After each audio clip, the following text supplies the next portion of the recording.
Point. आगे बात करते हैं, सबसे पहले अपन चौसा का युद्ध देखा 1540 ईस्वी, बिलग्राम कन्नौज का युद्ध, बिलग्राम कन्नौज का युद्ध, बिलग्राम बिलग्राम कहां पड़ता है? कन्नौज यूपी में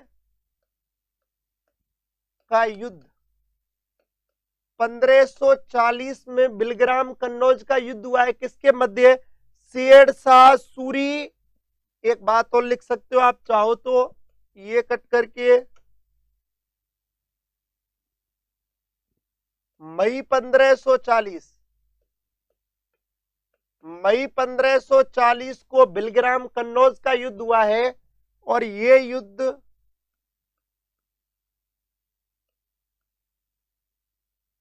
हुमायूं वर्सेज शेरशाह सूरी के मध्य हुआ। एक बात बताता हूं, वास्तव में शेरशाह का वास्तविक नाम, बचपन का नाम दोस्तों फरीद था। कहते हैं 14 साल की उम्र में फरीद ने, शेरशाह के बचपन का नाम फरीद था, फरीद ने तलवार के एक ही बाण से हत्या कर दी थी। किसकी दोस्तों? एक शेर की। इसीलिए बिहार के शासक मोहम्मद बहार खान लोहानी ने उस फरीद को एक उपाधि दी थी शेर खां की। और शेर खां ने जैसे ही चौसा का युद्ध जीता तो शेर खां ने उपाधि धारण की शेरशाह की। और अब शेरशाह लड़ने आया है 1540 में किससे? हुमायूं से। ये इसका सिस्टम है। अपन एक एक बातें कहां पर करने वाले दोस्तों, आप सारे के सारे लाइक करते चले। पता है इतने लोग लाइव आ रहे हैं लेकिन लाइक नहीं करते ना, मजा नहीं आता, बुरा सा लगता है थोड़ा। कर दिया करो लाइक, है ना लाला। तो बाकी क्या हो गई? जीत हो गई। और ये तो मुझे लग भी रहा है ये जीत हो गई है शेरशाह की। और शेरशाह ने 1540 में स्थापना कर दी। ये शेरशाह ने 1540 में स्थापना कर दी है काय की? सूरवंश की। कौन से वंश की? सूरवंश की स्थापना कर दी है। कौन से वंश की? सूरवंश की स्थापना कर दी है। और अधिकार कर लिया आगरा पर और दिल्ली पर। और अधिकार कर लिया किस पर? ये अधिकार कर लिया है, अधिकार किया किस पर? आगरा और दिल्ली पर। आगरा और दिल्ली पर अधिकार कर लिया। आगरा और दिल्ली पर क्या कर लिया? अधिकार कर लिया। किसने? शेरशाह सूरी ने। लेकिन हुमायूं की स्थिति उतनी ही उल्टी थी दोस्तों। सारे के सारे लाइक करें। क्यों नहीं कर रहे हो रे लाइक? झंडुआ फिर मैं पढ़ाऊंगा नहीं, मेरा मन नहीं लगता जब तक 150 क्रॉस नहीं होते सुबह की क्लास में। जल्दी करो। यहां पर दोस्तों हुमायूं की कुछ अलग स्थिति हो जाती है। हुमायूं यहां से जान बचाकर भागता है। ये हुमायूं भाई साहब की क्या हो गई? जीत हो गई। और हुमायूं चला गया दोस्तों आगरा, दिल्ली, सिंध, ईरान।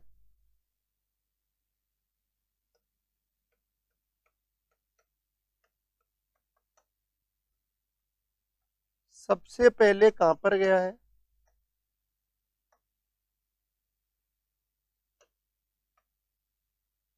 सबसे पहले हारने के बाद कहां पहुंचा? आगरा। आगरा से कहां पहुंचा? दिल्ली। आगरा सबसे पहले ये आगरा पहुंचा तो शेरशाह भी कहां पहुंचा? आगरा। फिर ये आगरा से भागकर कहां पहुंचा? दिल्ली। तो शेरशाह भी कहां पहुंचा? दिल्ली। अब ये कहां पहुंचा? सिंध। कहां पहुंचा? सिंध। और सिंध से ये फिर जान बचाते बचाते कहां पहुंचा? ईरान। और ईरान में जाकर ईरान के शासक के पास शरण लेगा। किसकी सहायता से? बैरम खां की सहायता से। नाम सुना होगा, हेमू को पराजित करेगा पानीपत के द्वितीय युद्ध में। कौन? बैरम खां। दोस्तों सारे के सारे लाइक करते चले, बहुत बहुत धन्यवाद। 150 क्रॉस हो गए। इधर देखें, सबसे पहले आगरा, फिर दिल्ली, फिर सिंध और फिर ईरान, ऐसे करके भटका है कौन? ये। तो मई 1540 बिलग्राम कन्नौज का युद्ध हुमायूं वर्सेज शेरशाह सूरी। शेरशाह की जीत हुई। शेरशाह की जीत होने के बाद उसने 1540 में सूर्यवंश की स्थापना की। सूर्यवंश की स्थापना आगरा और दिल्ली में की है। और दोस्तों याद रखना, सॉरी इधर ये दोनों में जीत लग गया है, बिल्कुल इसको हार लिख लीजिए आप, हारेगा ये, इसकी क्या होगी, हार होगी। इधर देख लें, यहां पर होता क्या है कि आगरा, दिल्ली, सिंध और ईरान, यहीं पर इसकी मुलाकात, बात ही बात में, हर एक मुलाकात में यहां पर इसकी मुलाकात एक महिला से होगी जिसका नाम होगा हमीदा बानो। क्या होगा, कैसे होगा, वो समझो। आपको पता है कि हुमायूं के हुमायूं हर जो थे वो 4 भाई थे। हुमायूं के 3 और भाई थे, बाबर के कुल 4 पुत्र थे, हुमायूं, अस्करी, कामरान और हिंदाल, या हुमायूं, कामरान, अस्करी और हिंदाल। दोस्तों हुमायूं का विरोध भी किया हिंदाल ने। हिंदाल की बहन थी गुलबदन बेगम, और गुलबदन बेगम ने क्या लिखा, हुमायूं नामा। हुमायूं की जीवनी हुमायूं नामा लिखा किसने, गुलबदन बेगम ने। और दोस्तों गुलबदन बेगम जो थी वो हिंदाल की बहन थी। हिंदाल को वास्तव में अपना ये क्षेत्र दिया, अलवर वाला क्षेत्र, एक को संभल वाला क्षेत्र, एक को 6:5 में बांटा था। पूरा शासन व्यवस्था मैंने सब कुछ आपको पहले भी कराया है, बहुत अच्छी तरीके से कराया है। तो दोस्तों यहां पर जैसे ये बांटा तो ये अपने भाई की सहायता से सिंध पहुंचता है। सिंध ही आ जाता है, कौन, हिंदाल आ जाता है। वास्तव में सिंध पर कामरान का अधिकार था, लेकिन हिंदाल भी आ जाता है, वहां भाई थे, भाइयों में प्यार भी था, विरोध भी किया था भाइयों ने, इसका ऐसा बात नहीं है, कामरान ने और हिंदाल ने बिल्कुल विरोध भी किया इसका। तो दोस्तों होता क्या है कि हिंदाल के आध्यात्मिक गुरु हुआ करते थे मीर अली अकबर जामी। कौन हुआ करते थे, मीर अली अकबर जामी। मेरी बात सुनना आप लोग अच्छी तरीके से। जैसे ही शेरशाह सूरी जीतता है, हुमायूं भागता है, तो शेरशाह सूरी एक घोषणा करता है, सारे तथ्य ढंग से समझना आप, बहुत सारे युद्ध जन्म लेंगे इस बात से, कि जैसे ही शेरशाह सूरी जीतता है, हुमायूं की हार होती है, शेरशाह सूरी एक घोषणा करता है, घोषणा करता है कि कोई भी व्यक्ति हुमायूं को शरण नहीं देगा। और जिस व्यक्ति ने हुमायूं को शरण दी, एक तो शरण ही नहीं देगा, अगर हुमायूं किसी के पास सहायता हेतु आता है तो इस बात की सूचना वो मुझे देगा, या फिर हुमायूं को बंदी बनाकर रख लेगा और मुझे सौंप देगा। अगर ऐसा किसी ने नहीं किया तो ये मेरा अपमान समझा जाएगा, और मेरा अपमान करने वाले व्यक्ति को मुझसे युद्ध करना पड़ेगा और अपनी जान देनी पड़ेगी। शेरशाह सूरी ने ऐसी ओपन घोषणा कर दी। और इधर हुमायूं अपने भाई हिंदाल के पास, वैसे भाइयों ने भी मना कर दिया था मदद करने के लिए, लेकिन भाई भाई होता है, चुपके से मदद हो रही है। याद रखना, राजस्थान एंट्री मारेगा यहां पर वापस। आपने जिसने भी राजस्थान जी के पढ़ा है वो यहां पर टच करते चलना, रिवीजन भी होता जाएगा आपका। तो दोस्तों लास्ट में क्वेश्चन कराऊंगा, पता है ना, बड़े इंपॉर्टेंट क्वेश्चन कराने वाला हूं बाबर के, आज बाबर के, हुमायूं के और भी मुगलों के क्वेश्चन कराने वाला हूं। कंटिन्यू बने रहे और लाइक वगैरह कर दें, ठीक है, लाइक कर दें, जाते हैं लाइक करने में। तो दोस्तों हुमायूं का भाई होता है हिंदाल, और हिंदाल के आध्यात्मिक गुरु होते हैं मीर अली अकबर जामी। देखो उनका नाम लिख रहा हूं यहां पर, कौन होते हैं, मीर अली अकबर जामी। और ये मीर अली अकबर जामी आध्यात्मिक गुरु थे, और इनके पास हिंदाल लंबे टाइम से ट्यूशन जाता था। अब यार हुमायूं बोला, यार मन तो लगता नहीं है, तो यार पता ही नहीं कहां चला जाता है। उसने मंत्रियों से पूछा, अरे ये बताओ, ये एक रफ और एक पेन लेकर डेली कहां जाता है। उन्होंने बताया, साहब ये ट्यूशन जाते हैं। मन ये काय का ट्यूशन पढ़ रहा है, मन आध्यात्मिक गुरु है मीर अली अकबर जामी, तो फिर काय का कोर्स कर रहा है। मन साहब कोर्स वोर्स की तो पूछो मत आप, भाई साहब 6 साल से एक ही सिलेबस पढ़ रहे हैं बार बार, गुरुजी से ज्यादा तो इनको रट गई ये चीजें, लेकिन कंटिन्यू जा रहा है। यार हुमायूं बोला है कोई ना कोई राज तो है, पर बता तो सही रीजन क्या है। पर रीजन कुछ नहीं है, सबसे बड़ा रीजन ये है कि उस क्लास में एक छात्रा बैठती है जिसका नाम है हमीदा बानो। क्या नाम है, हमीदा बानो बड़ी जोरदार छात्रा है हमीदा बानो, और उसी के चक्कर में भाई साहब इतने दिन से एक ही क्लास ले रहे रोज। अच्छा जी, हुमायूं की इच्छा हुई मैं भी तो देखूं, ऐसी कैसी, छोरा 6 साल से पागल हो रहा है। हुमायूं दूसरे दिन इंदाल को पकड़ लिया और जा रे, अकेला अकेला जाता है यार, मन नहीं लगता, मेरा भी वो एडमिशन करा दे। अब हिंदाल का बड़ा भाई था, हिंदाल मना नहीं कर पाया। अब हिंदाल मना नहीं कर पाया तो हुमायूं चला गया।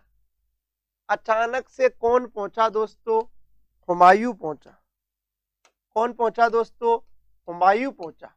और जैसे ही हुमायूं पहुंचा, 6 साल से छोरा कोशिश कर रहा था हिंदाल हुमायूं के पीछे, और अचानक हुमायूं बड़ा स्मार्ट लड़का था, अचानक लाला ने लाली को देखा, लाली ने लाला को देखा। सोचो वो 6 महीने से है यहाँ भाई साहब, स्टार्टिंग के 6 महीने में प्रभाव डाल देंगे, 6 दिन में प्रभाव डाल देंगे। लाला ने लाली को देखा, लाली ने लाला को देखा।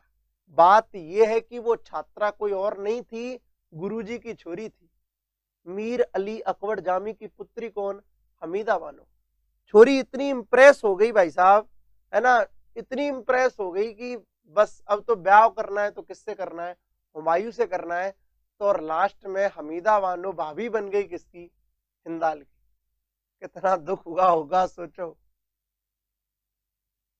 हो गई यार, कितने वैलेंटाइंस डे, कितने फ्रेंडशिप डे निकाल दिए उसने, उस छोरे ने ट्यूशन करते करते। यहाँ 6 दिन भी खेल कर दिया भाई साहब ने भावनात्मक तरीके से, और लास्ट में उसको भाभी कहना पड़ रहा है, भाभी जी आइए। बड़ा दुख लगा होगा। होता है ना।